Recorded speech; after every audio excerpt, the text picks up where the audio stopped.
Ni kweli Jonathan Soa tulimsimamisha kutoka kwenye kambi yetu.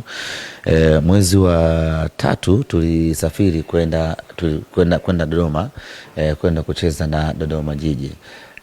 Tukiwa pale, tukiwa na Soa akaamrishwa atoke kambini na kurejea Dar es Salaam.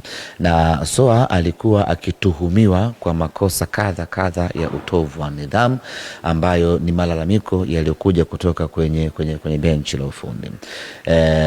Baada ya pale akarejeshwa kutoka Dodoma, akarejea Dar es Salaam kusubiri taratibu za klabu ziweze kukamilika na hatimaye haki yake iweze kupatikana. Baada pale akawa amepelekwa kwenye kamati ya nidhamu ya Simba Sports Club ambayo inaongozwa na mwenyekiti wake Kamanda Kova. Soa akaitwa mbele ya kamati, akasomewa mashtaka yake yote ambayo yanamkabili, na yapo ambayo amekiri na mengine akatoa maelezo. Na baada pale kamati ikajiridhisha ya kwamba mchezaji huyu ana makosa ya utovu wa nidhamu. Baada ya kujiridhisha huko akapewa adhabu. Adhabu ya kwanza ni faini, na adhabu ya pili ameamrishwa aende akafanye mazoezi na timu yetu ya vijana chini ya umri wa miaka 20.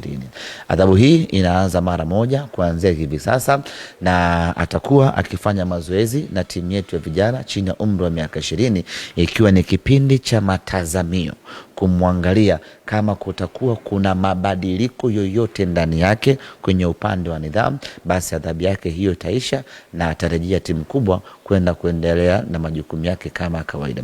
Kwa hiyo huo ndio mustakabali wa Soa na Simba Sports Club, ya kwamba yupo kwenye kuitumikia adhabu yake aliyopewa, ambayo ni kufanya mazoezi na timu ya vijana chini ya umri wa miaka 20, ikiwa ni kipindi